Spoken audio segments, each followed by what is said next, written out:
I have a real pleasure tonight of introducing a good friend who I've known for a long time. I first, I think, was introduced to Mark Twain when I was about 8 or 9. And we stayed friends as I was reading as a boy and into college. And then a couple of years ago, when I had an unexpected opportunity to do a lot of time reading, one of the things that I was recommended to me was a biography of Mark Twain, written by a fellow who's become a friend, Ron Powers. And I read that biography, and I finally realized that Mark Twain was a lot more than just a very talented author and a famous man. He was as well, and I should say before I go further, that biography I recommend to everyone. It's called Mark Twain, A Life. It was written by Ron Powers, who is both a Pulitzer Prize winner and an Emmy Award winner, and has written a number of other books, and it's a fantastic book. So if you haven't read it and you're interested in Mark Twain, read it. But when I read that, I got this perspective about Mark Twain and saw that he was much more than an author. He was a personality, and he was one of the first sort of rock stars of this country. He was as much an entertainer in his later years as he was an author, and he was a prolific author. So he would fill concert halls all around the world. He took a trip around the world in order to help pay off his debts at one point, and in lieu of going into bankruptcy, because he wanted to make sure that he could pay everybody. And so he did this trip around the world and performed in opera houses all over the world. And there were crowds everywhere. The whole world recognized him when he walked out on the street. That's what Mark Twain was as a personality.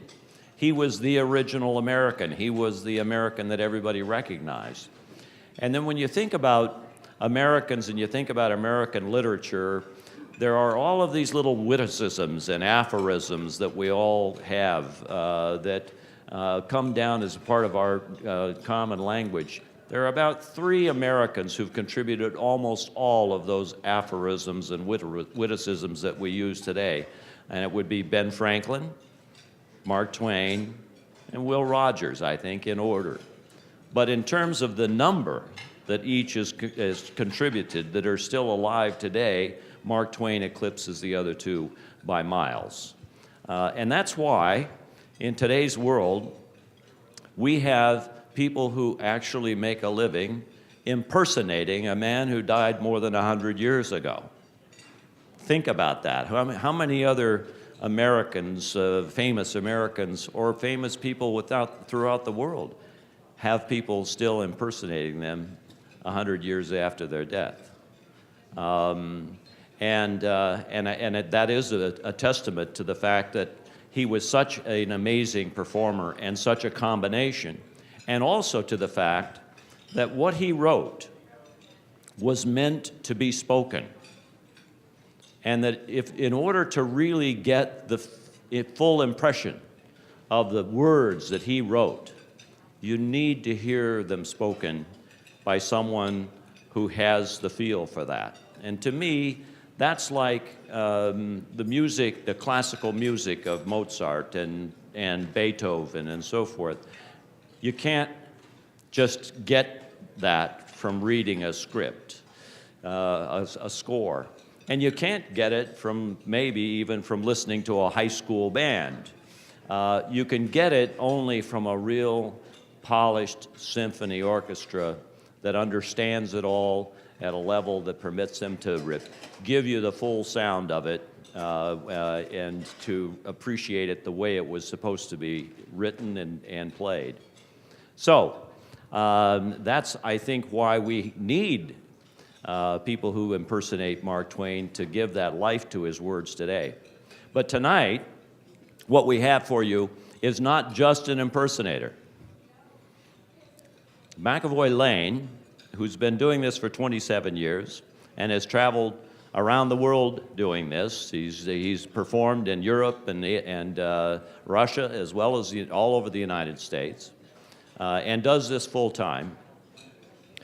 Unlike some other Mark Twain impersonators, does not just repeat the words of Mark Twain in a style reminiscent of Mark Twain.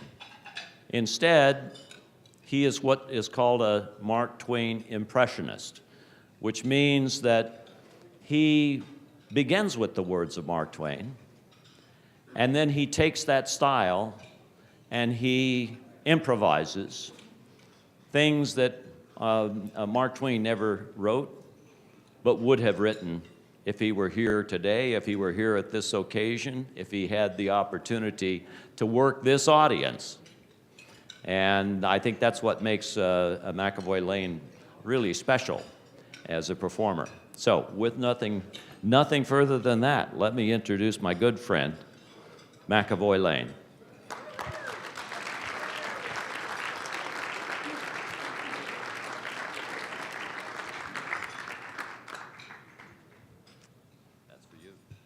Thank you, Ralph. I can live for a month on a compliment like that. Without food. We all love compliments. Humorists, congressmen, burglars, all of us in the trade. Ralph Aldrich is a remarkable man. Well, there are only three kinds of people in the world: commonplace people, remarkable people, and lunatics. He's one of the remarkable ones. He released my autobiography 100 years after my alleged death last October in Angels Camp, beating the Bancroft Library by a full 4 weeks. They're still scratching their head at Bancroft. How did he do that? That autobiography has sold, the last time I checked, over 400,000 copies now. And Ralph got the very first one. Come to find out, just today, Ralph is a very good historian. Yes, he told me something I didn't know. The inventor of the linotype was Jack Bates. I always thought it was that Mergenthaler fella. But no, it wasn't Mergenthaler at all. It was Bates. And he had his hand in the first headline that rolled off that linotype in 1884. And it read, "Mark Twain loses his shirt on the Page typesetter."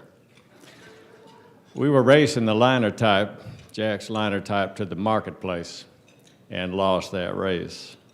It hurts me yet. But I had no ambition to get into newspapering, no. I wanted to be someone like Rockefeller. I wanted to be captain of industry in mining. So I tried my hand at prospecting, yes, but I didn't have any luck. I soon enough realized a silver mine weren't nothing but a hole in the ground with a fool at the bottom and a liar at the top. But I did one thing right. I wrote a letter to the Territorial Enterprise in Virginia City. And that letter was a burlesque of a 4th of July speech that George Turner made. He was our Chief Justice, and he was out stumping the territory. And he began his speech, "I was sired by the great American eagle." We'll draw a curtain of charity over the rest of the speech. And I concluded my essay by stating I cannot complete this article, for the type cases will have run out of capital I's. And I signed that letter, Josh. Yes, Josh. I was looking for a nom de guerre, a cognomen. Once before, I had used E. Panamundus Adrastus Blab, but it didn't sound good. So sometime later, I took Thomas Jefferson Snodgrass.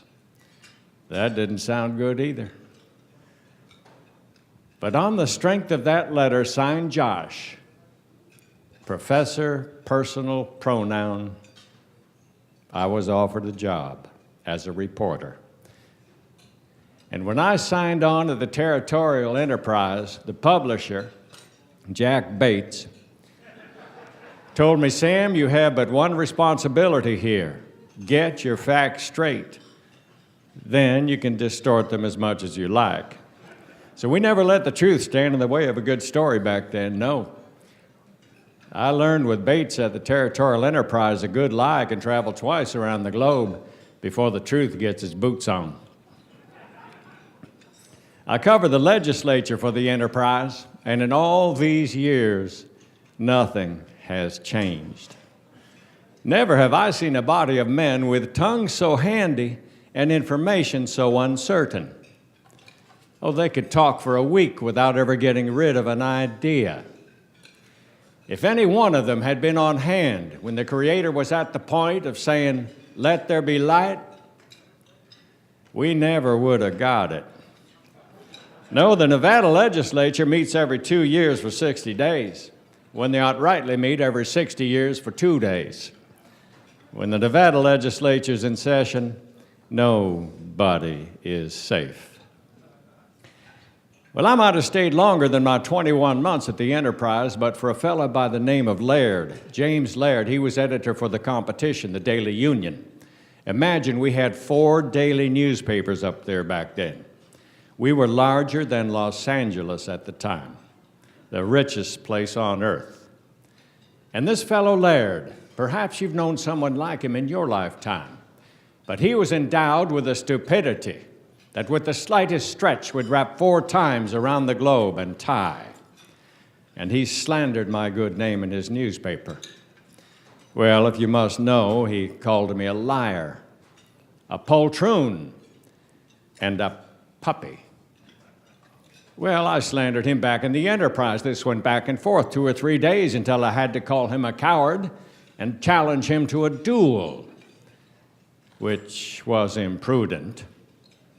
Oh, I wore a sidearm, yes, but that was only so as not to be conspicuous. I didn't know how to shoot one. But my friend Gillis knew how to fire. So Gillis and I went out to the appointed spot for the duel out at 6 Mile Canyon a half hour early to practice. And Gillis was such a good shot that he took the head off a mud hen just as Laird came riding up on his pony. And Gillis was quick enough to hand me that smoking sidearm and say, "Nice shot, Sam. Don't kill him. Just shoot his nasty face off." Well, Laird heard that. He did twice around on his pony, and off he went. But I was not far behind, for Governor Nye issued a warrant for my arrest for dueling, which had just been made illegal in Nevada. So I went off to San Francisco to be unemployed. Coldest winter I ever spent in my life was a summer in San Francisco. But I did get on at the call, and you'd never guess who greeted me there. He had moved from Virginia City to San Francisco and was now running the call, Bates. Well, he gave me an assignment to cover the opera, which was a dismal revelation to me. You might think I don't know anything about opera, but I do. I am proud to say I have seen the first act of everything Wagner ever wrote. But I found the effect to be so powerful upon me, one act was quite sufficient. No, Wagner's music is better than it sounds. On one occasion, Bates sent me on a pool assignment with some other reporters and journalists, Bret Hart, Ambrose Bierce, and some of those. It was curious to note the next morning Ambrose reported we had been to Benicia. Bret Hart wrote we had been to the Cliff House. Well, the poor devils had been drinking and did not really know where we had been. I knew, but chose not to tell. So I timed my retirement at the call to coincide with my dismissal. Then I was fairly hard aground financially. I did have just enough money to hire a hall and give a lecture. and I became intimately familiar with that great menace to the itinerant lecturer known as the local interviewer. Oh, these people have a time-worn custom of probing you with a long string of personal questions, which you try to answer as conscientiously as you can. Then they go home and improve upon you. Oh, you can run over the printed result with a divining rod and not find yourself. One of these villains came pounding at my door well before noon, announcing he was with the call. Well, my first impulse was to pulverize him with a chair, but he sat down in it and began. Mr. Twain, may I ask you some questions calculated to bring up interesting points in your public and private life?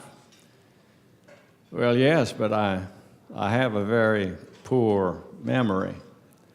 Well, that's all right, just so long as you do the best you can. Let me begin with this. Who's the most interesting American you ever met? Aaron Burr. Aaron Burr? Aaron Burr died in 1836. You were born in 1835. How is that possible? It's not. But, son, you have gained distinction. For this is the first time, to my knowledge, that fool paper of yours has corrected an error before it went to press. Well, all right then, let me continue with this. Is your real name Mark Twain? I don't rightly remember at the moment. Well, that's a curious answer. You see, I happen to know for a fact that your real name is Samuel Langhorne Clemens. That might be. But you see, I had a brother, William. Bill, we used to call him. And we were twins, and we got mixed up in the bathtub, and one of us drowned. Nobody knew which. Some thought it was Bill, some thought it was me. Oh, what did you think? Oh, I'd give worlds to know. You see, there was one peculiar thing about it. One of the children had a curious mark behind the shoulder. It was a mole, and that child was me. And that was the child that was drowned. That was the end of the interview. Well, I wandered on down to Sacramento, and I wandered into the Union, and you would never guess who was there to greet me. Jack Bates. Yes, at the Union. And he said, Sam, I got an assignment for you. We're going to send you out to the Sandwich Islands, which we call the Hawaiian Islands today. And you can write up the potential for commerce between California and Hawaii. So off I went. I wrote 25 letters at $20 apiece. And by the time I returned to California 4 months later, after Jack published all those letters, I was the best-known honest man on the Pacific coast. Imagine, though, there was one hotel on the beach on Oahu, the American. And I said about the American, the walls of the American would not stop a cannonball, but one of its pillows would stop one and drop it to the floor with a thud. I rode around the big island on horseback and brought back so many saddle boils, if there had been a duty on them, it would have bankrupted me to pay it. The sublimest spectacle I ever witnessed was a sunrise from the summit of Haleakala through the bottom of a tumbler. One particularly lovely day on Maui, I observed a bevy of naked native ladies bathing in the ocean. Well, this was the sort of local color I was looking for. So I went down and sat on their clothes, well, to keep them from being stolen.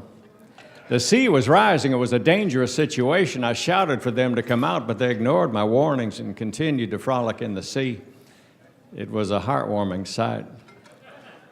When I got up to go, I noticed my horse was asleep, which goes to show you there is a difference between a man and a horse. You cannot depend upon a horse to gather news for Jack Bates at the Union. Well, that little trip worked out so well. When I came back, I had a scoop. The Hornet had caught fire out in the Pacific. She was full of kerosene out of New York. And Captain Mitchell floated ashore at Laupahoehoe 43 days later, and he had saved his men. He'd kept their morale up, and kept them fed. They were peeling the shells off of tortoises and eating them, if you can imagine. They were on the verge of cannibalism. Well, I got that story. And not only did Jack print it at the Union, but it went all the way back east. So when I got back home and walked into Jack's office at the Union, he was pretty impressed about that Hornet story, and he asked me what I thought it was worth. I told him, well, I don't want to bankrupt the Union, but I think it's worth $100 a column. He smiled, not a pleasant smile, but the kind of a smile that you smile when you discover you've got sand in your sandwich. Anyways, he wrote me the check, and I cashed it with the cashier downstairs, and the cashier didn't faint, but he came very near it. And that was the best payday I had there at the Union. That worked out so well, I worked the same sort of a thing out with the Alta California the next year. 1867, off we went. It was billed as a picnic at sea, the first pleasure cruise between America and Europe and the Holy Land, the Quaker City. It was more like a funeral procession without a corpse, so I had to embroider it pretty much when I wrote those letters. And those 50 letters I wrote to the Alta California, I subsequently put into my first full-length book, The Innocents Abroad. And once again, Jack Bates had moved from the Union to the Alta and gave me that wonderful assignment. And that's where the riches of my life began, because I wandered into Charlie Langdon's stateroom. We were off of Turkey in the Bay of Smyrna, and there on his bedstand was a cameo of his sister, Olivia. And from that day to this, she has never been off my mind. 34 years we were married, 3 daughters, Susie, Claire, and Jean. I adored them, but particularly Olivia. And I was always a gentleman around Olivia. I tried to be, except for one Sunday morning. I was dressing for a lecture, and I noticed a button on my shirt was smashed. It wasn't the first time either. I had been down to the Chinese laundry, asked to see the man with the hammer. They said they didn't have a man with the hammer. Well, I was furious. I wadded up that shirt, threw it out the window into the hedge where people could admire it on their way to church. And then I felt an urge to curse. Curse until my asthma brought me the blessed relief of suffocation. I don't know if you've ever been that mad. But there are times when profanity provides a relief denied even to prayer.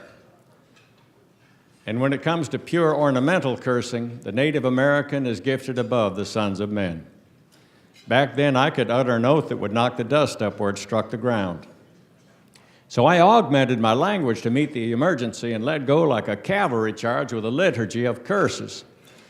And then I shoveled in a couple of strong Missouri expletives. Before I remembered, Olivia was still in bed, and I was so embarrassed and ashamed. I looked for a new way out of that bathroom, but I had to face her. And do you know what she did? I don't know how she did this even now, all these years later. She sat straight up in bed and repeated in order every word as I had said them. And it sounded so ridiculous, I had to laugh.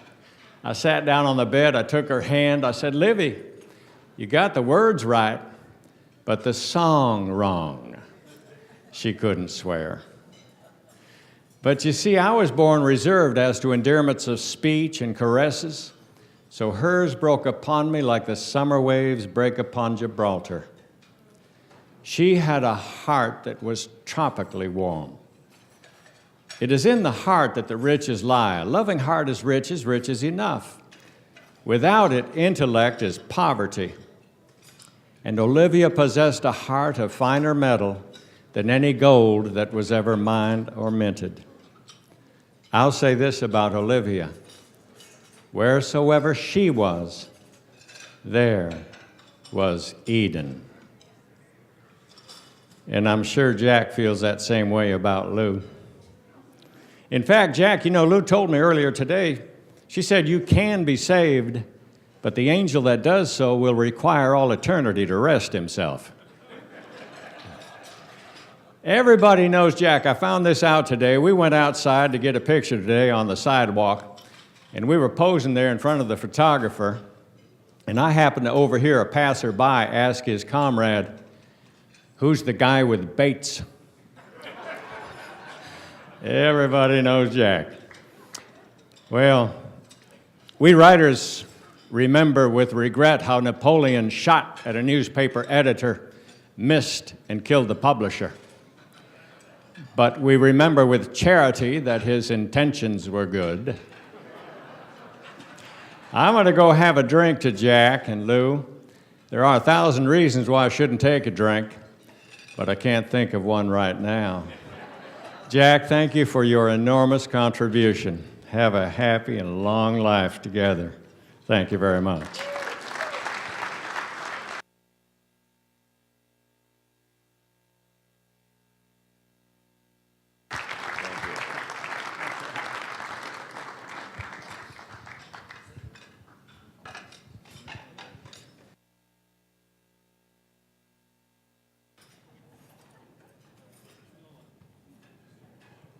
Thank you, Mark. Jack, I'm fine too. Jack is thanking Mark now, so it's very heartfelt. I want to introduce, if he's here, Hal Fusen. Is he? Okay, good. I want to make sure you're still in the room. With the real master of ceremonies. For those of you who are not familiar, Hal Fusen served for many, many years as the chair of our Government Affairs Committee, and he has agreed to MC a little bit of a tribute to the inimitable Jack Bates. So please join me in welcoming Hal Fusen.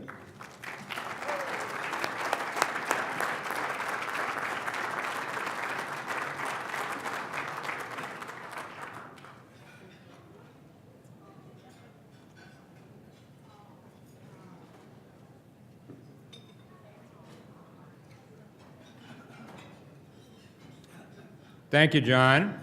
Is everybody done eating?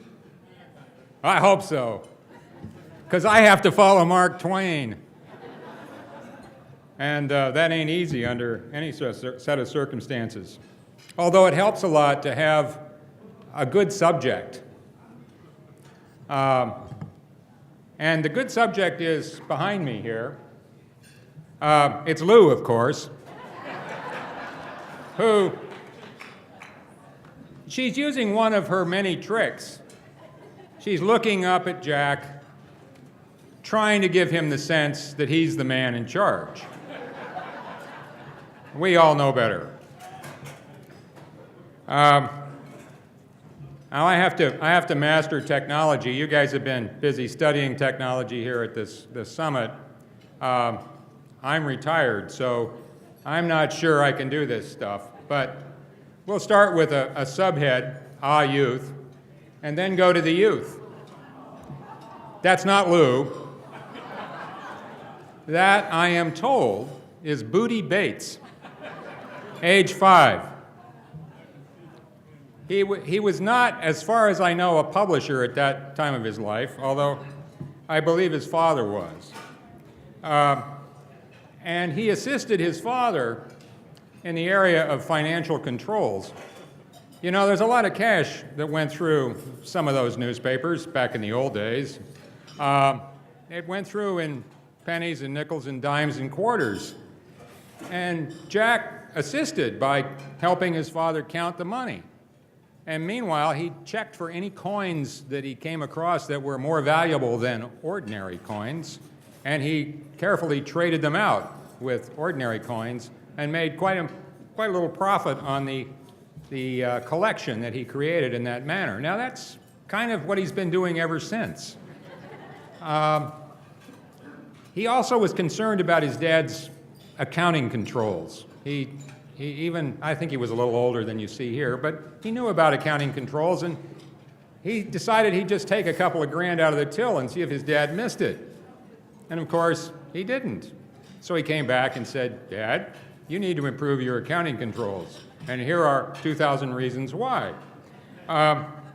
He still operates that way, and that's going to be the thing we're going to have to watch Tom about. Not that he's going to steal $2,000 out of the till, but we're going to have to pay attention. Because, well, you are. I don't have to pay attention to much of anything anymore, except to try to get this show moving along. I want you to note something about this picture of Jack. Note the hair. This is 1950s hair. Now, some people think Jack never really got out of the 1950s, that somehow or other the 60s passed him by. I don't really think that's true, so take a look at the hair here. This is a few years later. In fact, it's in the 70s. And notice the sideburns, especially the sideburns. There's something going on here. And it's getting longer. And you notice that plaid coat? I don't know. That's a nice plaid coat. But now we're kind of, the 60s and the 70s have come, and I think they've had some effect. But this is the real proof. Check out that orange shirt. If that isn't an electric Kool-Aid acid test, I have never seen one. That, by the way, is Jack's father, Edward, right next to him there, and his two brothers, Ted and Walter. They'll show up later. Ted and Walter will. Now, we know that there's one thing that Jack likes even better than hippies, and that's politicians. Now, I'm not sure about this. I think it's some possibility that this is just another one of Jack's brothers, but it's also possible that it's Robert Byrd, the senator from West Virginia. And I don't know why Jack is smiling like that, but maybe it's just because he really loves politicians. And so he decided to come to Sacramento, California, where his most favorite politicians on earth hang out. And he went to work at the Sacramento Union, a newspaper that needed all the help Jack could give it, and more. So there came a time when Jack sought other fields of endeavor, and in 1991, this announcement was in the California Publisher, a paper and ink publication. Some of you are familiar with those things. Announcing Jack's appointment as the new executive director of CNPA. That's a lot of work, man, being executive director of CNPA. And Jack loves work. I mean, he's really into it, work, work, work. And so he spent a good bit of his time working very hard. Here he is working in Reno with Lou. There he is working at the McLeod Cal Press trip. Lou is trying to get some time and attention with him. It's very hard, but she manages. There's Lou working at Yosemite with Frank Whitaker. Well, Lou's working, Jack's not. He still needs some family time occasionally to kind of get his things charged up, so he spends some time with Ted and Walter. Here he is working, he's at Carrier Day and at the ballpark in San Francisco. That's not one of the carriers that he's with. That's actually Ross Perot, a politician that may or may not have been more to his liking than most of them, but I think he may have also had a paper route on the side. I didn't know Jack was a dog lover, but there he is appreciating one of the other residents at the Cypress Inn in Carmel.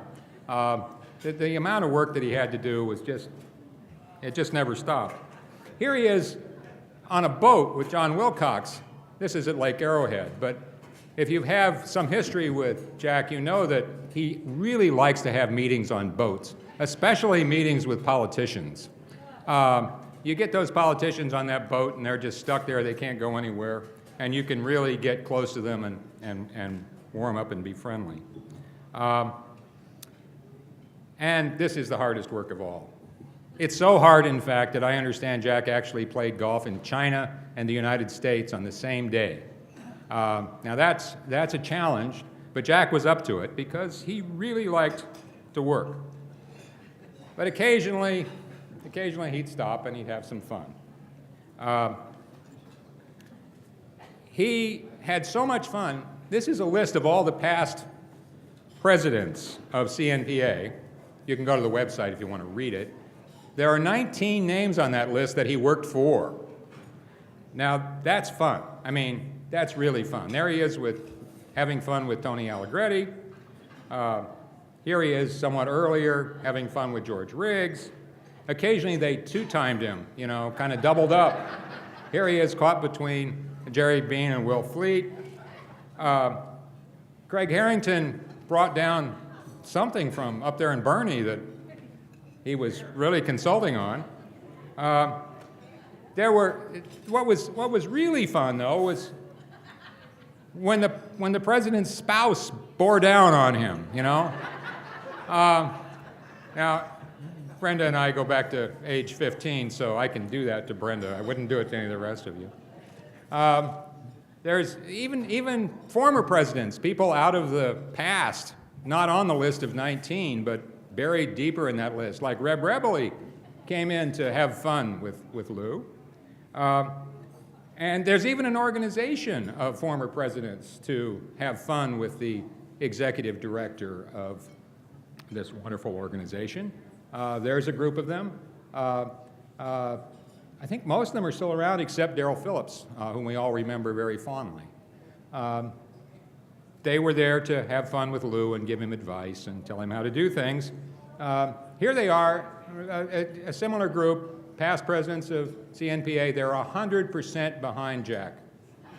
You can bank on that. And if that wasn't enough, he had an executive committee too. Here's the executive committee helping him out, having fun. But it gets better. Here come the lawyers. The lawyers and the president. I'm not sure exactly what they're telling Jack, but it's important. And it, it doesn't just stop with that. They come back, they keep coming back. Politicians, lawyers, hippies, these are the kinds of people he really loves to have fun with. And then sometimes there's the whole board. He has to preside over the whole board. He's a very good, steady leader of the board. He comes prepared. Here he has an umbrella that he hopes will protect him from rotten tomatoes. And sometimes, it's really not all that hard. The board is pretty easygoing. I mean, they're making out their grocery lists. They're texting their spouses. A couple of them are out in the hall checking on the fourth race at Del Mar. So it's not, it too is fun. And then there's even the Cal Press Board. They're more demanding than the CNPA board, but they expect that everybody should have a good time. But not only do we have fun and work, we have swag. Now, in order to get swag, what you need to do is you need to hang out with the production directors. And that's Jack hanging out with the production directors. You can't really see the color green in those shirts, but they're these lovely green shirts and these bags full of swag. I don't know what's in there. As someone who's occasionally had to provide representation to production directors, it's just as well we not know what's in those bags. But there's even better swag. Check this. This is the Jack Bates Award. It's being presented to the first winner of the Jack Bates Award, Jack Bates, by Frank Whitaker. Now, it's always a mistake to name an award for somebody and then give it to him. I mean, it seems like a great thing at the time, but then you get to the next level, next year. Who are you going to give it to next year that could possibly be more suited to the Jack Bates Award than Jack Bates? But time passed, and here are some more Jack Bates Award winners. I don't know if they're as deserving as Jack, but they're good fellows all. And now we're getting close to the free at last time. There, Jack and Lou at the exit sign, ready to go out the door. Jack has presided over his last board meeting. He looks very distinguished there. He's still got a little bit of work to do. He's got some more shredding that he has to take care of. But I think he's just about done. And we're back where we started, and now you're done with me, and I have some people to bring up here and help me do this in a little more dignified, I'm sure it'll be more dignified way than I was able to.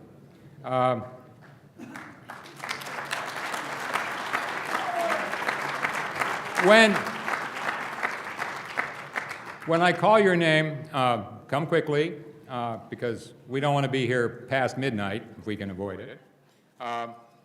Take the podium or wander around at your leisure, however you want to do it. Will Fleet is going to do this first, one of those former presidents. The stairs are there and there. I'll get out of your way.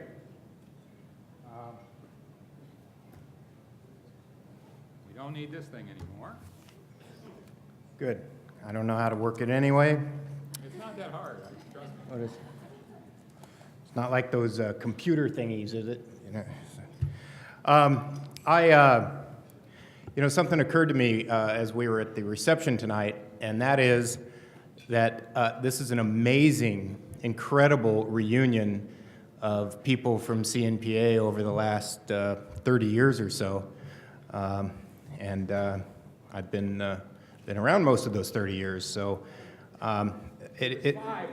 Yes, yeah, but it occurs to me that Jack really ought to retire more often. The first thing I'd like to say is another past president I talked to about Jack, Steve Laxanetta, and Steve couldn't be here tonight. Steve is going through some very difficult physical situations, but he did want me to share a couple of words with you about Jack. The first one, I said, Steve, I want to share a few words from you about Jack Bates. And he said, Jack who? He said, oh yeah, he's the guy that acted like an entrepreneur instead of a one-dimensional association director. His leadership, vision, and execution were instrumental in providing tremendous financial strength for CNPA.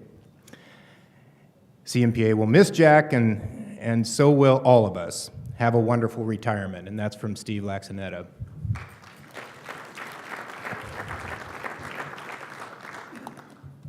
When I first joined the CNPA board in 1989 or thereabouts, I was a young publisher who really didn't know what was going on with this whole CNPA circus, but I did know I wanted to be a part of it. And thank goodness that Frank Whitaker and other CNPA leaders at the time had the good sense to bring Jack Bates aboard as our new executive director in 1991.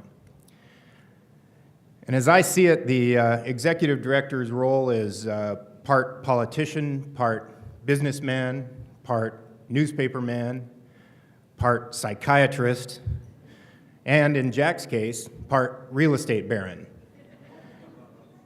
Jack made some real estate deals over the years that would make Donald Trump proud. But really, there's more to Jack than just turning the CNPA staff into a bunch of military brats who've been living out of their suitcases for the last 20 years. Along with those real estate deals, Jack launched various successful business ventures. And these business ventures assured that the financial vitality of CNPA would go on for years. Creating those outside sources of revenue enabled the reset of the dues structure, and really made participation in CNPA more equitable and affordable for all of us. And Jack did these and many other great things for CNPA over the years. You know, baseball scouts and players have a classic term. It's called sneaky fast. It refers to a pitcher who can throw the ball really fast, but he does it with a deceptively relaxed motion. And the metaphor here, of course, is someone who can accomplish all the extraordinary things, and he does it so smoothly that he makes it look easy.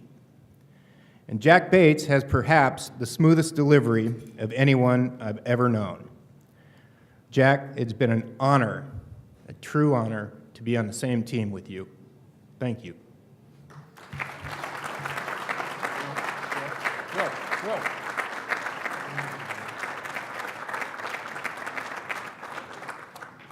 Thank you, Will.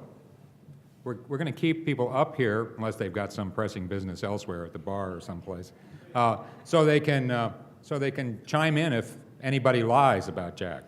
I mean, I don't really believe in libel law, so I don't want to have any actions, you know, in court. If somebody tells a lie about Jack, it will be the responsibility of the other people up here to physically assail them. The next person here, Craig Harrington. Where are you, Craig? Craig is another former president.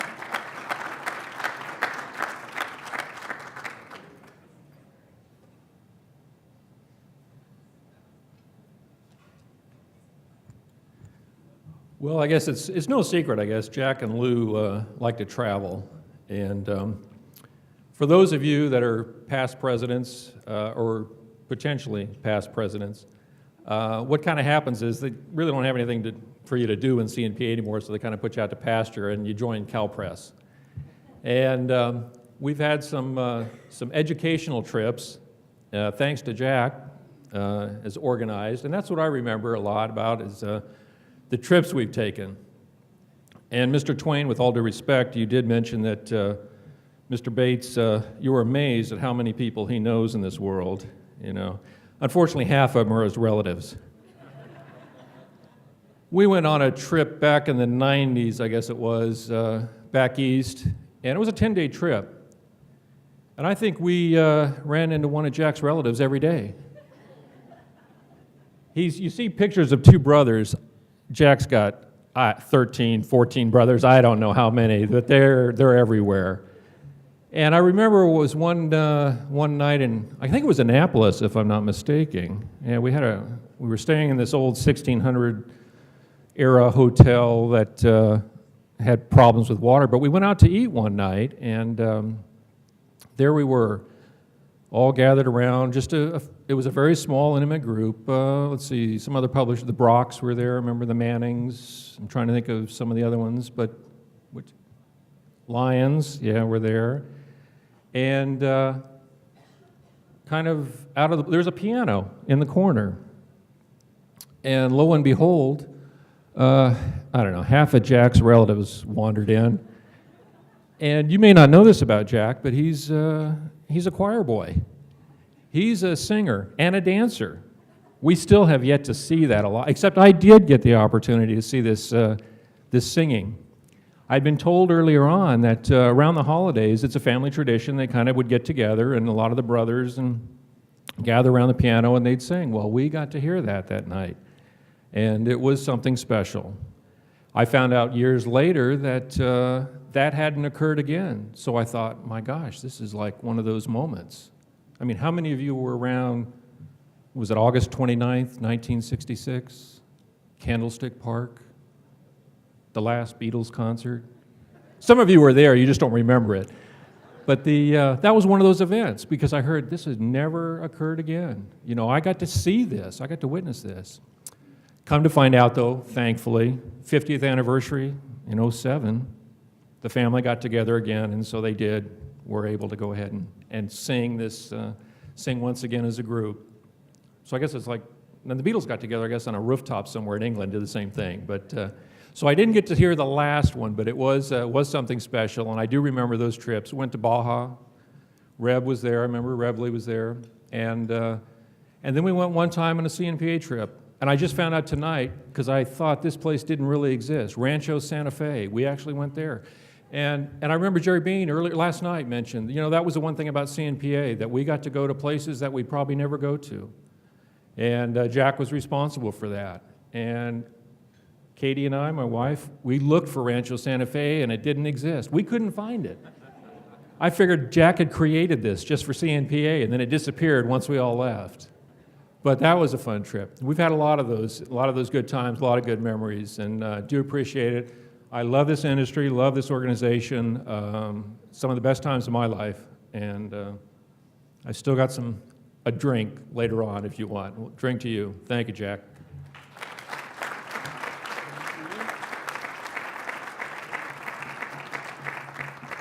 Thank you, Craig. Next up is a man who knows where all the skeletons are hidden away in the industry, Mel Hodel. Mel, where are you? Right there.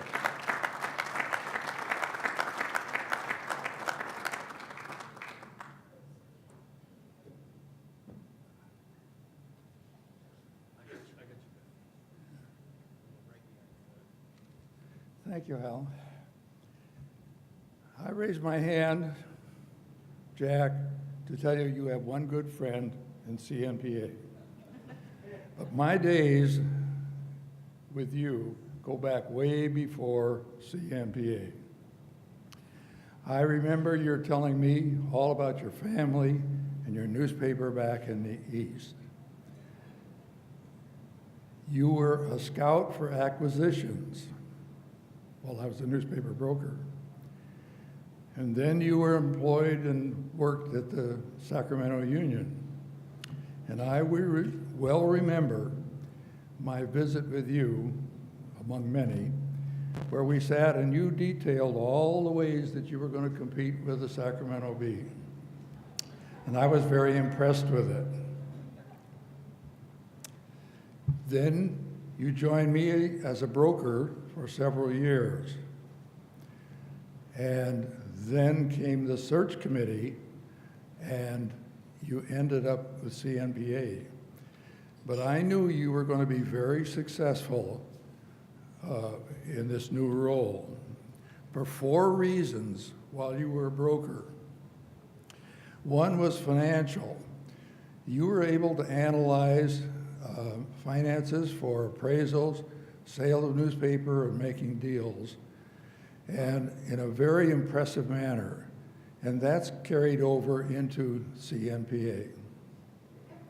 Secondly, you were very strong in real property. Every newspaper has property they own, they lease, they construct, they remodel, and you took several education courses, and you obtained a real estate license. And that, of course, is paramount in CNPA. Then there was the first meeting that you had with a major media group. They were interested in buying a newspaper. And so we had the meeting, and afterward, we settled in for a discussion. Well, that discussion went on for quite a while, and you covered every newspaper there was from the East Coast to the West Coast, and I don't think you missed one. After it was over, you looked at me and said, "How did I do?" I noticed you sat there the whole time and never said a word. So we had good discussions then and in the future about listening and talking. And with the newspaper industry so competitive, that this was a major thing that helped build you. Because in CNPA, you've had very stable relations with everybody, and you certainly have a diversity and interest in this association. And fourthly, we went to a baseball game. Did you remember that? Along about the 7th inning, the Dodgers were down 11 runs. So you wanted to leave, and we left, but so did everybody else in the whole stadium. So we got out in the car, and the traffic was just terrible because the whole stadium vacated. And so we listened to the rest of the ball game on the radio. And lo and behold, in the next 2 innings, the Dodgers scored 12 runs and won the game. So 2 morals came from this. The first is you never leave a baseball game until it's over. But secondly, in the business of being a broker and then certainly in CNPA, whenever things are desperate, terrible, you have to hang in there and stay with it. And I'm sure that in CNPA you've had a few tough moments, but it's all been great. Now, in the beginning, I raised my hand and I said, you had a good friend here. But I think looking at this group, you've got a lot of good friends here. And I want to show you how many you've really got. So I'd like everybody to put their hand up high. Jack, look around, look at your friends. And now, put both hands up and wave to Jack.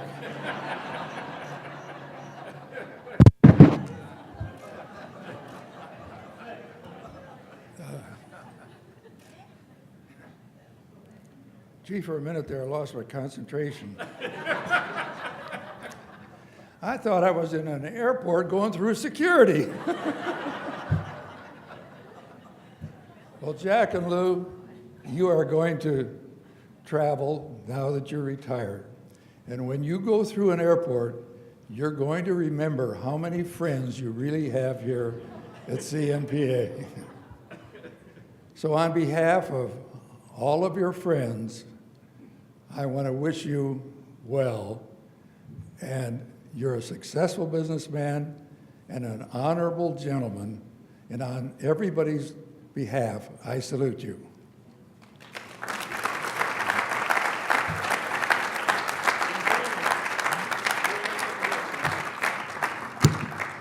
Thank you, Mel. I'll think of you the next time I go through security. Next up is Lynn Dickerson. Lynn is a very successful entertainment promoter in the Central Valley. The only one I know, actually. I can connect you with people. And a former president. That's right. In my mind, there are 3 words that rise to the top of the cauldron of adjectives that could be used to describe Jack and Lou Bates. We can't really honor Jack without honoring Lou, his ever faithful, always by his side, lovely, cheerful partner in life. Those 3 words in my mind are grace, class, and kindness.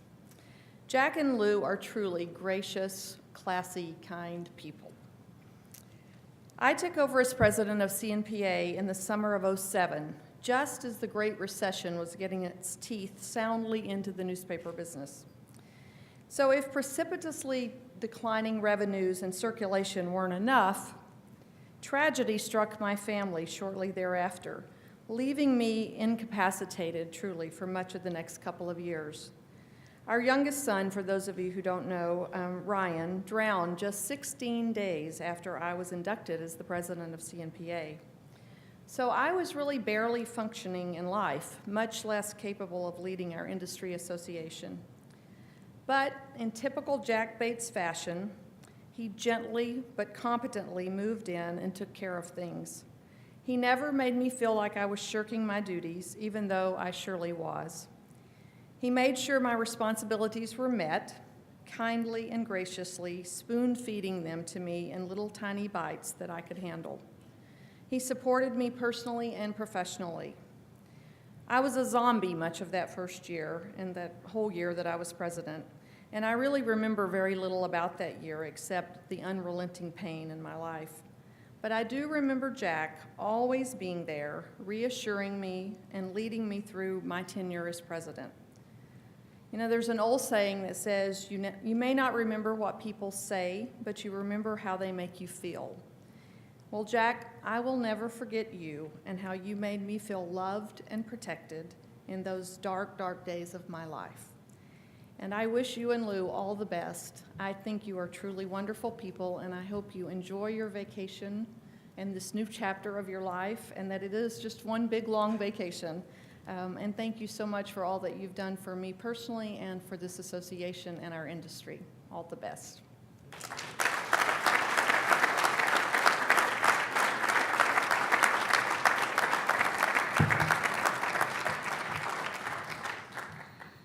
Thank you, Lynn. Next, the man on the spot, Tom Newton. He hardly knows Jack, so I'm not sure why we're bringing him up here.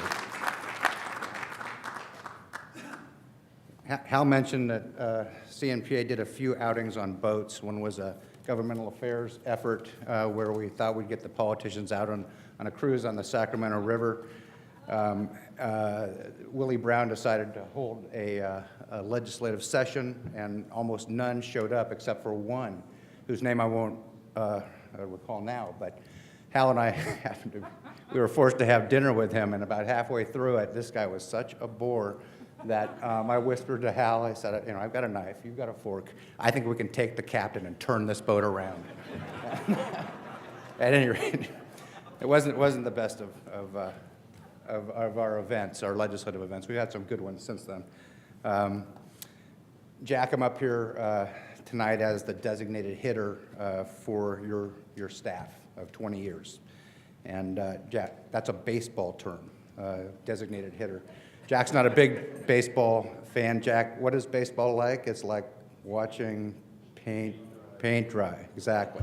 Some of us think differently, but Jack's a big basketball fan, but not baseball.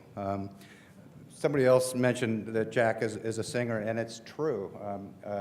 We don't do it so much anymore, but we used to get together every now and then to celebrate one of the staff's birthdays, and if Jack was there to start us off, the happy birthday song sounded okay. There was one time when Jack wasn't there, and we went through it, and after it was over, everybody just wanted to get up and leave the room. It was so horrible. So I don't know what we're going to do now, but we'll have to work that out.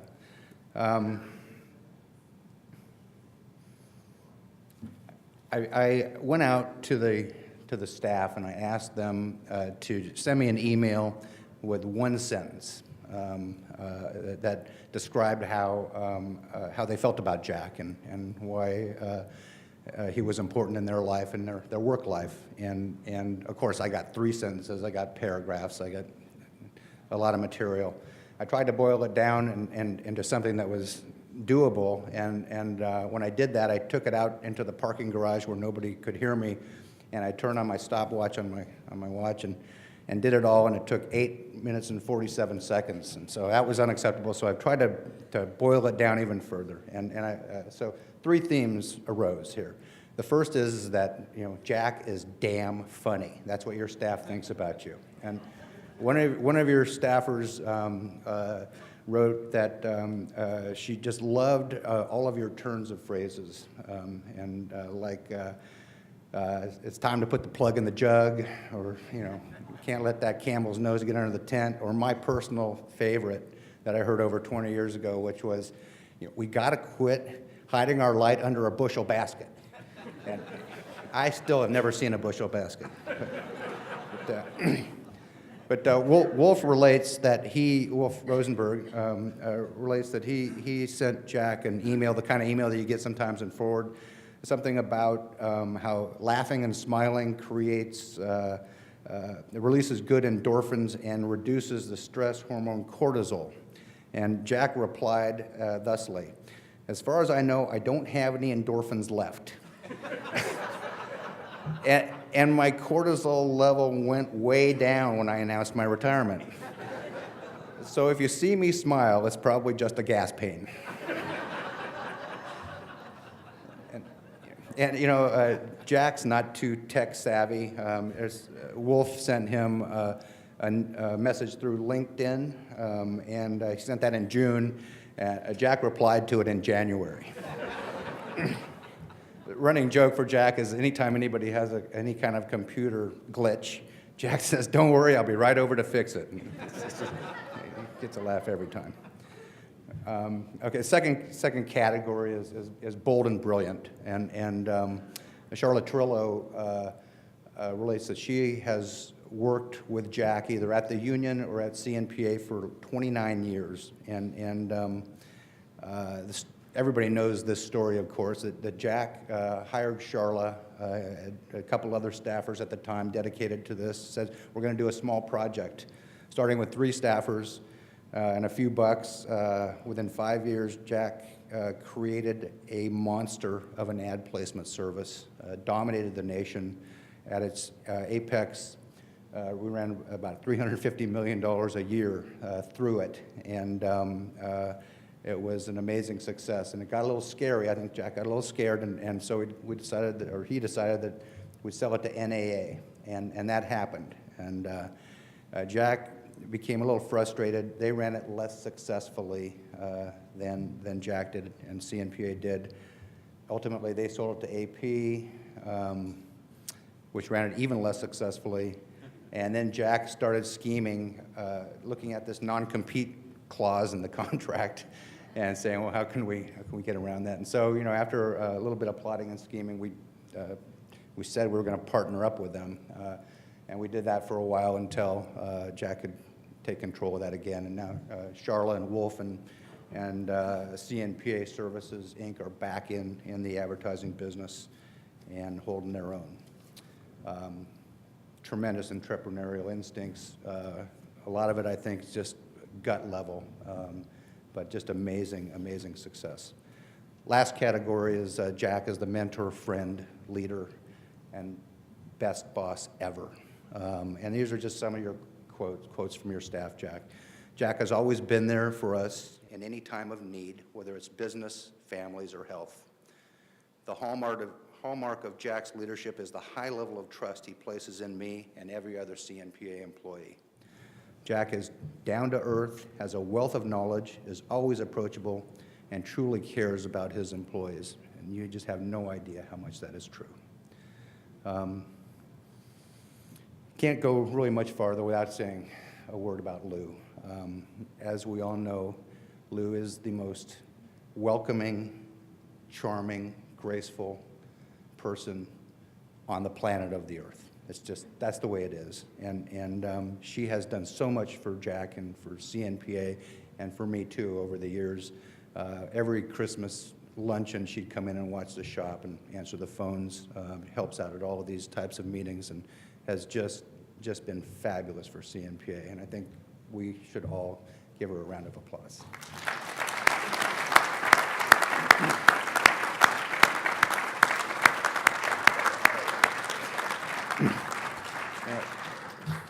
For me, Jack, this is getting a little tough, but I just can't tell you how much I've learned from you, and how much just watching you and how you deal with people has improved me as a person and as a CNPA employee.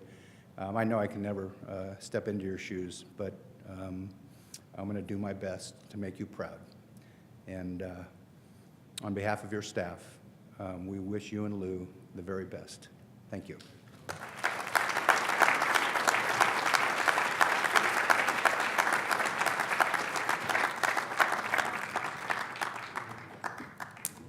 The next speaker is someone that I view a little bit the way I view Jack, a great mentor and a great asset to this organization in many ways for many years. Bill Neese.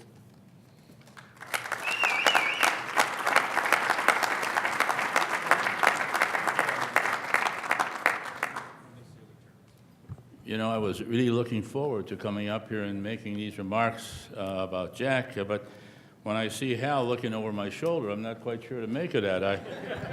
I think he might have a hook. That's why I'm here. But as I look out over this impressive gathering that has properly assembled to honor Jack, I see many of us whose service to CNPA took place when newspapers were in prime time. Advertisers were large in number, and newspapers were making a great deal of money. Those were wonderful years. But we all know what has happened to our industry over the last 15 years or so. And my purpose tonight is not to discuss these difficult times, but rather briefly to mention how Jack Bates has led CNPA through these times so that it remains the preeminent statewide newspaper association in the country. In order to do this, a special character, a special set of qualities was required. We all know that Jack is a man of his word, that he has a sense of humor, and he has the tenacity to finish what he starts. But I believe that Jack has a unique quality that has provided him with the ability to lead CNPA, and I'd like to illustrate that quality. Several years ago, Jack and I and others had the pleasant experience of playing golf up at Castle Pines, a beautiful private course near Colorado Springs. And Jack, by the way, do you remember who paid for that boondoggle? Yeah. Anyway, I believe it was the 10th hole, a downhill, long par 4 with a dogleg to the right. Water covered the right front of the green, but the left front was open. The pin, of course, was behind the water. I hit my second shot first because Jack always hit his drives longer than I did. To me, there was no choice. Lay up the second shot short, but well away and safely away from the water. To Jack, there also was no choice. You got it, go for the pin. So Jack takes out his 5-wood. Remember that, Jack? And he hits a beautiful high fade right toward the pin. But he had one problem. It was short and made a nice little splash. Without hesitation and undaunted, Jack dropped a second ball and hit another high fade right at the pin. Same problem, short and in the water. I said, Jack, how many balls are you going to hit into the drink? And his answer illustrates this quality that I'm leading up to. He said, Bill, as long as they keep making them, I'll be all right. And that's what he said. And of course, the third one landed on the green. The obvious quality that this little story illustrates is optimism. Jack is by nature an optimist. And through all the tough years that our industry has faced, Jack never doubted that CNPA would remain strong. But he did not just believe and have hope. Jack responded with action.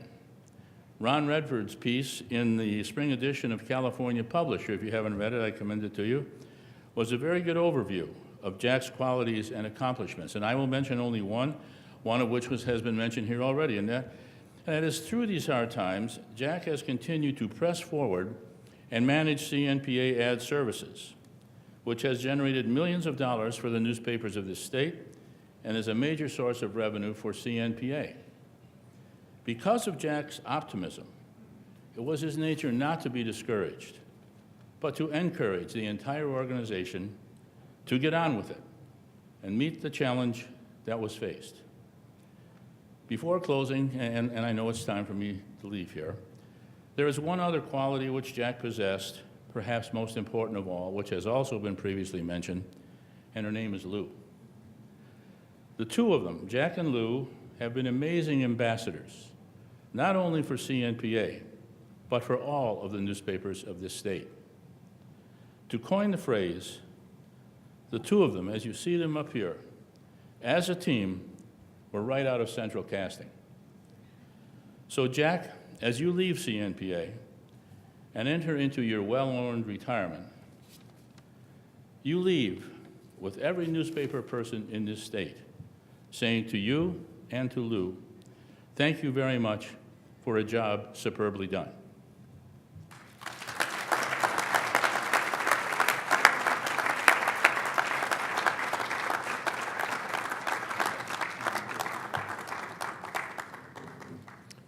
Our next speaker comes from a little farther afield because Jack was part of a brother and sisterhood of other executive directors of press associations.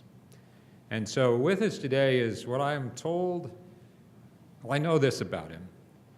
He went to Canton High School in Canton, Illinois, which is just down the road from Pekin, Illinois. Canton, Pekin, I don't know quite what that's about, but it's also not far from Galesburg. Morley Piper, for many years the director of the New England Press Association, and is generally regarded as the dean of Press Association directors. He knows all the gossip, and he's now going to tell us some stories we probably haven't ever heard before.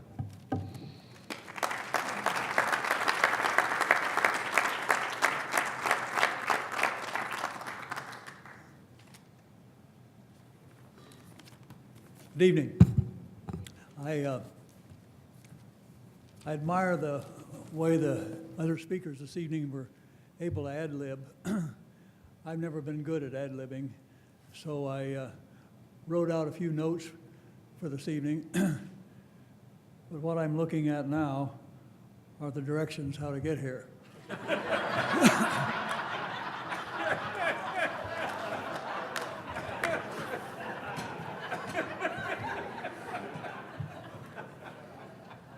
No, it's I am flattered to be asked to speak, but you know, I'm at an age now where I really shouldn't get up here like this anymore. I speak haltingly, and I'm not accustomed to getting many laughs. And I see that those who are up here before me aren't either.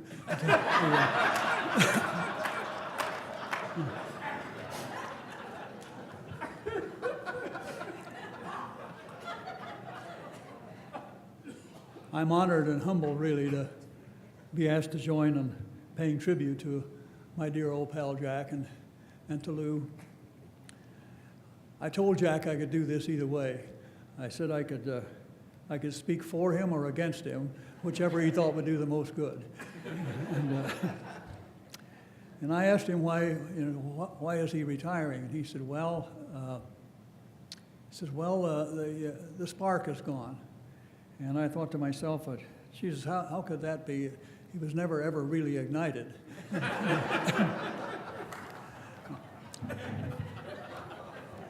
I'm the retired manager of the New England Newspaper Association. And for many years also, I've been the administrator for Newspaper Association managers, people like Jack and me from all over the country. And NAM, we call it, N-A-M. NAM is the acronym. I am the NAM clerk. They call me that so they won't have to pay anything. And Jack has been a mainstay in NAM for many years and served with distinction as NAM president in 2007 and 2008. The managers all said at the time that Jack is a man who really has no enemies, but is disliked by all his friends.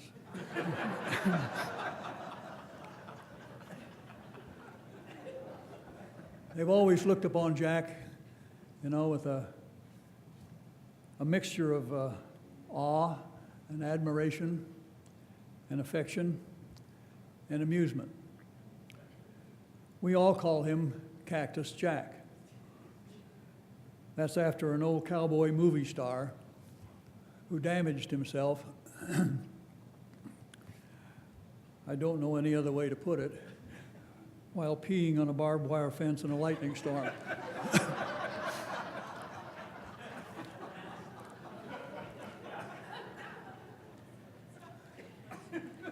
Jack has been a Superior Association manager. CNPA, I don't have to tell you, CNPA is an enormously successful association with influence far beyond California's borders, largely because of his imagination, his leadership, and the courage to try something new. In NAM, we have long admired CNPA and have always said that these California conferences represent the greatest contributions of intellect and creativity in the newspaper business, except for those times when Jack Bates is dining alone. He is blessed with uncommon intelligence, a warm, gracious personality, and suave, worldly good looks. Suave, worldly good looks. That's a staff asked me to say that.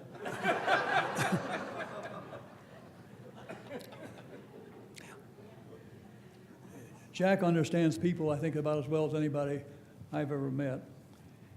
And he's brought together a wonderful staff here at CNPA. He loves his staff. His staff loves him. They're here tonight. They were made to come.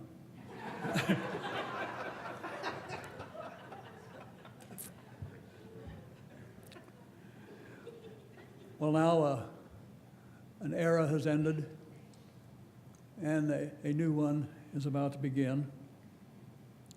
And Tom is going to be your executive director. He'll be a wonderful association manager who will continue and build upon the great traditions of CNPA. He will serve you well. He will grace the office. He's already begun to add his touches to it. Told me he had a banner he's going to put up in the office with the new CNPA slogan. It says, "Real plans for real people." Little deep, but catchy. Jack will be on call in case he is needed.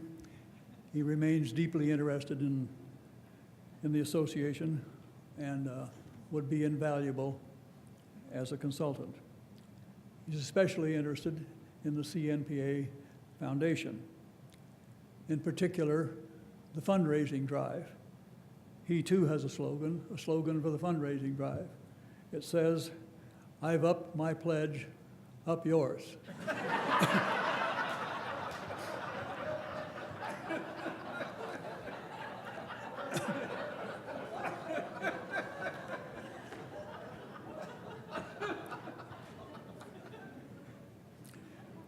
Jack has been a great leader for you, loves newspapers and the association business.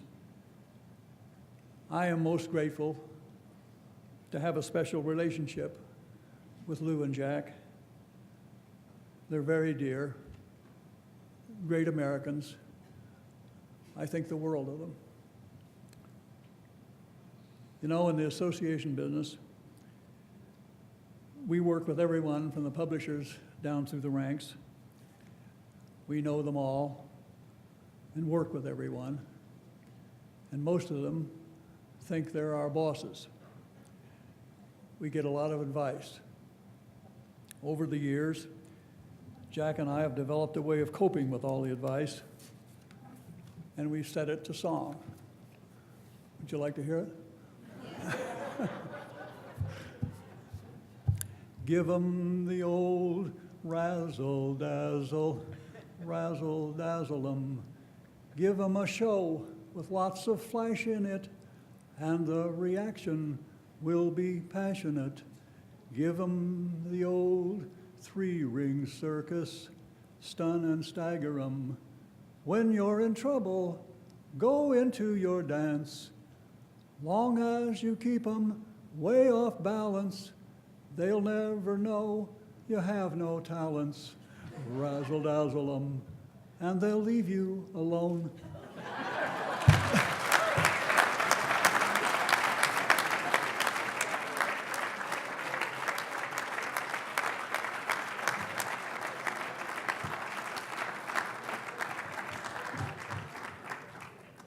I've learned two things tonight. The first one was pretty obvious. Never agree to speak after Mark Twain. and the other one was, or before Morley Piper. Ron Redfern? You're up, Ron. Come on. All the way from Riverside.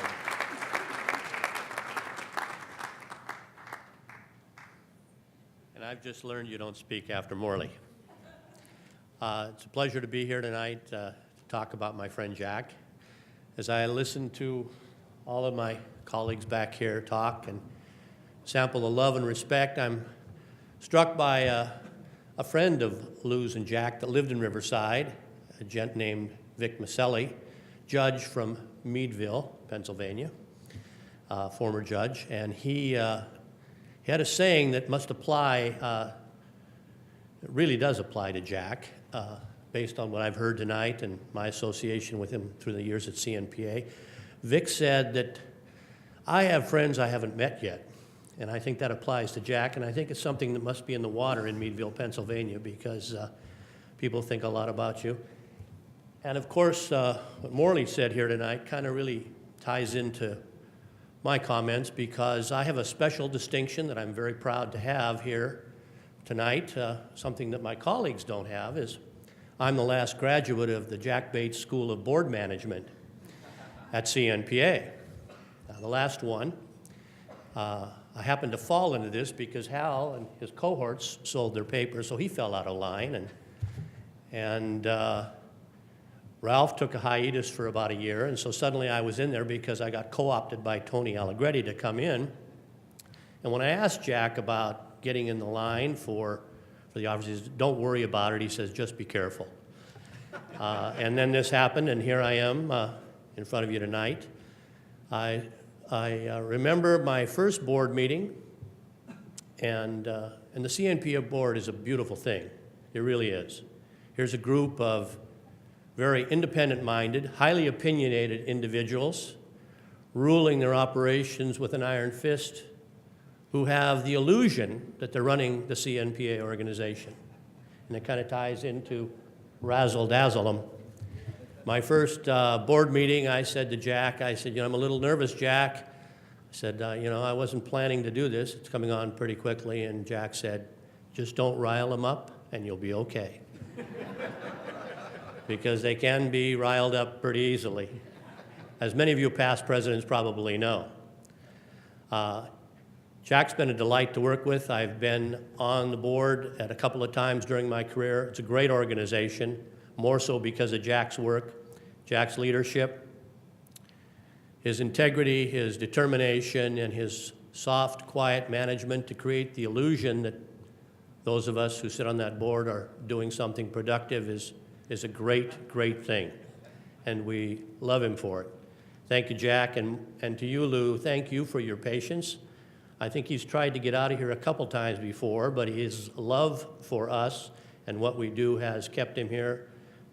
We are blessed to have had him with us so long, and your patience is so much appreciated. God bless. Thank you.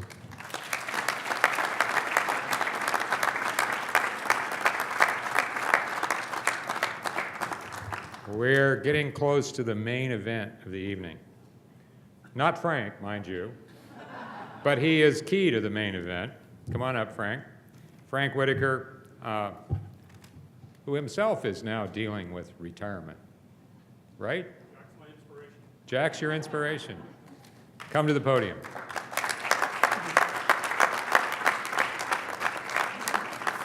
Thank you, Hal. A couple of things before I get started. Jack, I want you to know that I also bring very best wishes and deep appreciation for everything you've done from my boss, Gary Pruitt. And that's not a guy just sort of kissing up by mentioning his boss's name, because Gary's only going to sign 2 more of my paychecks. But as I think quite a few, well, maybe 6 to 8 of us in this room know, 20 years ago, we had some enormous problems at CNPA. And it was nip and tuck. It could have gone a couple of different directions. And Gary, who was then the general counsel of McClatchy, stepped in as our advisor. And Reb is nodding back there. And thanks to Gary's advice, CNPA got back on track. And it could have gone quite differently. So anyway, so Jack knows that story, but so best wishes from Gary. The second thing I would say is that George Riggs is smarter than I am. As we were coming in here to sit down, George whispered in my ear, he said, "Now, don't forget to tell them about the secret strategic plan that every president had." And I said, "George, I'm the last speaker. Everybody will have talked about that." But George was right and I was wrong, because as every president knew, just as you were inducted into the brotherhood or sisterhood, you learned the secret handshake. And when you said, "What's the number one thing I should do?" the answer was always, "Get through your year without Jack retiring." So George and I know that 18 presidents did that very successfully, and then one guy screwed it up for... Anyway, we've taken a lot of walks down memory lane, so here's another one. Do you remember there was that old TV show where I can name that song in 3 notes? So I can name Jack Bates in 3 words. Honorable. I think I have the distinction. I think this is maybe my unique difference with any of the other speakers in this room. I think I'm the only person who competed directly against Jack for about a dozen years, Sacramento Union, Sacramento Bee. And when I say competed, I mean, this isn't like the friendly competition of the Olympics where one guy gets to stand on the upper podium with gold and the next guy stands on the silver podium with silver. Knowing that Sacramento could only support one newspaper, I mean, this literally was a fight to the death. And almost anything could have gone, but it didn't. I cannot remember, I can't tell you how many times there were that I would be visiting a major advertiser or maybe talking to a community leader about some issue of the day, and it would turn out that Jack maybe had been visiting that same person a day or a week earlier that I had. And you know what advertisers are like. They love to share with each other what your competition said about you. They just love to stir it up because maybe there's something in it for them. They'll get us mad enough at each other that we'll all race to the bottom on advertising rates or something. Never, never, never was I ever in a situation where anybody ever told me that Jack had said a disparaging word, an unfair comment, or in any way anything even close to a low blow about his competition. So that's Jack, that's honorable. Second word would be trustworthy. Jack and I had a wonderful lunch about a month or so ago, and I'd asked for it to have a little one-on-one time with Jack, and we just got reminiscing about all kinds of things, our years together and our start in the newspaper business. And Jack was telling me this wonderful anecdote, and of course the peril of being the last speaker is everybody steals your anecdote, so it's one that Hal has already mentioned about Jack in the family business. Except there were 2 things different about it. So the way Jack told me the anecdote is it was his first time to run the family newspaper when his father went away on vacation. And you heard, as Hal talked to you, Jack looked at the operation with new eyes and discovered some issues that needed fixing, including accounts receivable, where so much of it came in cash, coins, and small bills. But as I think of the version I heard, and I think of what Hal said, 2 things are different. First of all, for me, it was $3,000, not $2,000. So either the story's getting better as the years go along. And then also, Jack told it with a hell of a lot more flourish than Hal Fusen did. Because Jack told it that he had a big old sack full of the coins and the small bills and dropped it on the table for his parents and said, "There's the money I stole from you." So anyway, trustworthy. And the third would be traditional with maybe just a little quirkiness in it. Lou's smiling already. Because as Jack and I were talking about our early days in the business, that story that he told got me thinking about some of the things I had to do, which was running a carrier force of, 100, 120 youth carriers. And at certain days of the week, I would meet them in groups of 10 or 12, and they would pay their bills. And of course, it was always in cash, always in coins and small bills. And so I would have to take all of this back to the office and roll the coins and sort all the bills, different than ones on top, 5s, 10s, 20s, and then put it in the canvas bag and make a night deposit. And I was telling Jack, I remember that if every one of those bills wasn't faced exactly the same way, the bank would reject the deposit and you'd have to do it all over again. So Jack reached in his pocket and pulled out his bills and said, "You mean just like this?" And so we laughed about that, and I said, "Yeah," and I pulled out my bills, and there we both were pretty traditional, a little quirky, and probably borderline obsessive. So. But anyway, no wonder tonight we're celebrating such a marvelous career when you hear so many of Jack's admirers and friends use words like that to describe what Jack has meant to them and has done to this organization. So we have been fortunate. There's a rumor out there, I hear, that things have been kind of tough for the last few years. I don't know whether it's true or not, but I hear the occasional person talking about it. Well, just imagine how much worse it would have been if you did not have Jack or CNPA looking after your back. So we in the newspaper industry are deeply appreciative of everything you've done for us, Jack. But that's enough from all of us. So let's move to the highlight of the evening.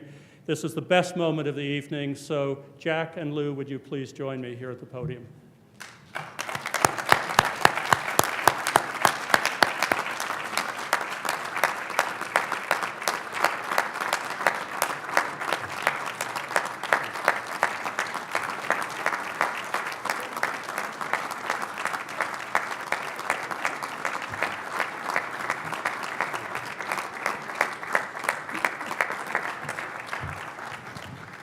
We wanted to do something special for you tonight, and when I say we, I mean dozens and dozens of your friends.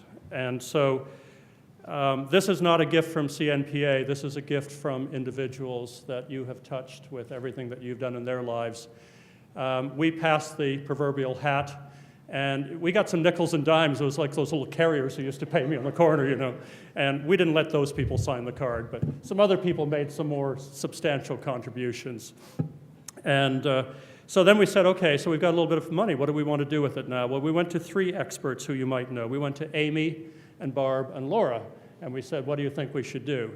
And of course, they let us know that one of your great loves in life is exciting adventure, travel.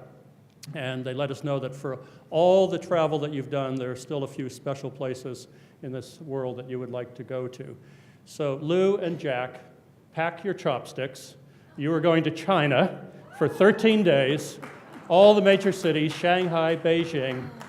And I have only one piece of advice for you, and that is when you pack, pack very lightly. Not because you'll be afraid of paying the excess baggage charge, but pack lightly, because in your bags you will carry with you from all of us our affection, our admiration, our best wishes for a long and happy life together. Those will be in your bags too. That's overwhelming.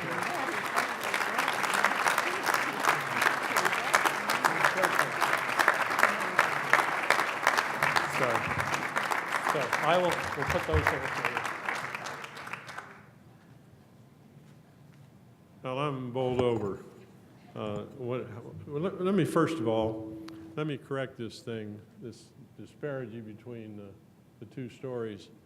The truth of the story was, I stole 3,000, I gave back 2.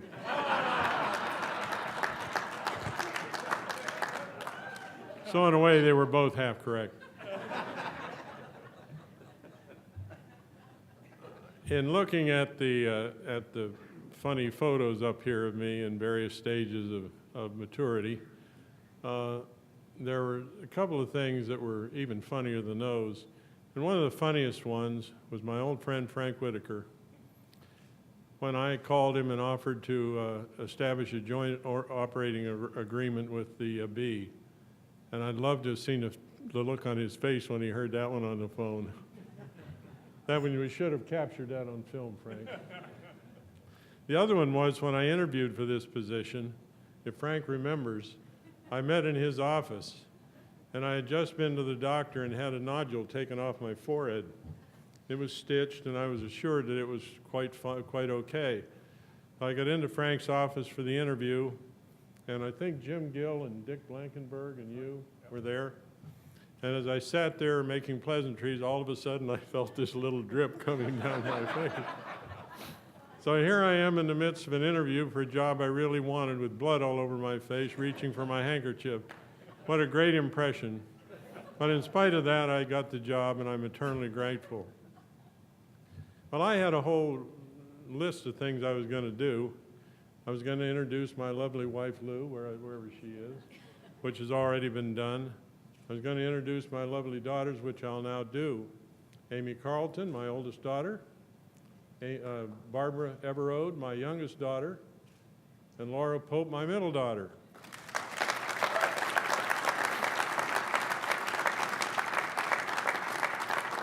Which was another huge surprise when this afternoon we were in our room and Lou said, "Come on, I need you to go somewhere." And I went, as I always do, obediently along like old dog tray, and went to the concierge level room and walked in, and there are these three, very, very surprised.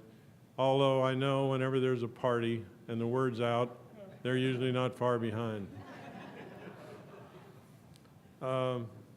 You know, people have asked me, what am I going to do in my retirement? And I kind of figured that maybe it was time, and the reason I knew it was time, because if I take Samuel Clements' word for what I did, for when I was around back in the 1860s, I'm about 150 years old, and that's time for anybody to retire, right? So I'm glad we did that math, and I can explain to these people why I'm so intent on retiring at this tender age. I look out on this room and count the friends out there. It's just incredible. Through the years, I've got to know you all, wonderful people. I've been in the newspaper business all my life, and I think one of the reasons that I was attracted to it was the quality of the people that staff the papers. Newspaper people from the top to the bottom are the tops. They're just the greatest people in the world. Dedicated, talented, clever, nice people. And that's how I describe you folks. Not only have I been blessed with a great group to work for, I've been blessed with a good group to work with. And that includes all of the managers, Tom and Jim and Diane and Charla and Maria and Eric, and I'm going to leave somebody out I know. I'm trying to go around to Brian, Eric, Wolf. The guy that I put him as far away from me as I could get him. He's in the far corner of the building. He is such a salesman. The guy's asking me if I want to buy advertising, for Christ's sake.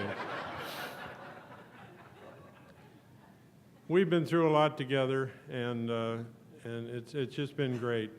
A lot of what has happened doesn't happen because of me. It happens because of the talented folks that are around me that make things happen for me. So I take a lot of the credit, but I pass it along to the staff because they're the ones that make things happen. I remember one time Charlotte and I pursuing the J.C. Penney account, which was a pillar of the ad services and worth about $200 million a year. We were going to Dallas about, I don't know, it seemed to me every week. But one time we had to go down to make a call, and I was just recovering from a little heart attack I had, and Charlotte had her arm in a cast. We go hopping down to J.C. Penney office and make a sales call. I think one of the reasons we got the account was we were so persistent. They said, anybody come down after just having a heart attack and she's got her arm in a cast really is going to go to work for us. But that was probably one of the most fun things that I have done in my career, was having the opportunity to build that operation to, and Charlotte always kids me about this, I tend to exaggerate some things. So we probably did 350 million. I always said 400, 450, because it always sounded a little better. And she'd say, that's not how much we did.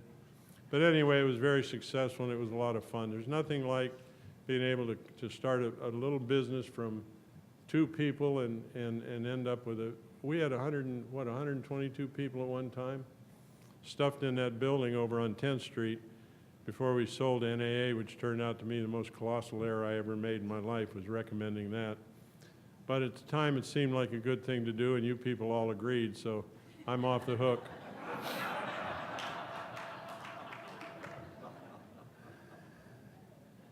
People ask me what I'm going to do in retirement, and the answer is I have no idea. You can only play so much golf, and I don't like housework. I don't like cooking. I don't like gardening. A lot of things I don't like, and what I'm hoping to find is things that I do like things that will challenge me and give me an opportunity to contribute still, enjoy my life, and do so with surrounded by a lot of people because I'm a people person. I can't be happier than being at CNPA. It's been wonderful, and I thank all of you for it.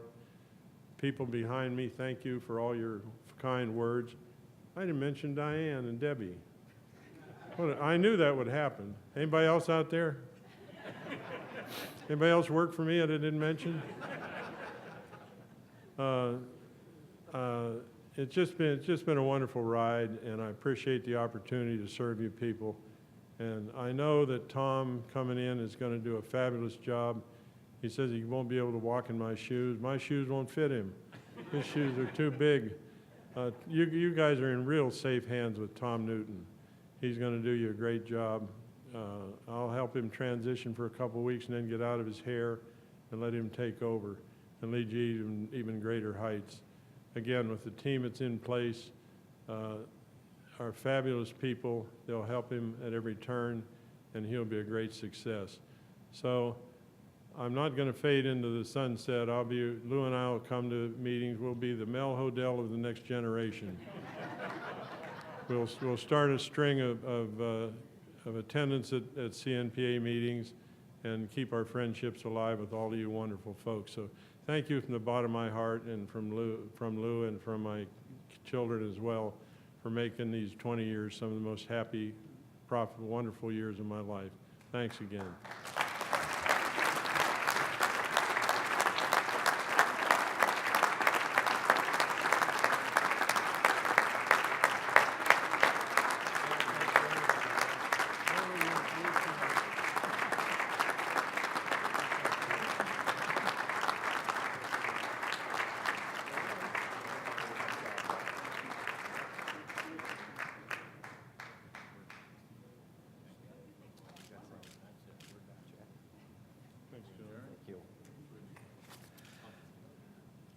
Before I turn this over to our brand new president, Ralph Aldridge, for a few closing remarks, I want to add my thanks to Jack's service. I can't say anything that's going to build on the eloquence of everyone who stood up here, but best of luck to you and Lou, and also good luck to Tom in filling those big shoes. Housekeeping item, check in the back. Eric will be back there to help you collect your winnings on the silent auction until 9:30 today. And if you can't go by tonight, if you're here tomorrow, he'll be 8 to 10 o'clock. You'll be able to collect your winnings then. And with that, I would like to invite Ralph Aldridge up.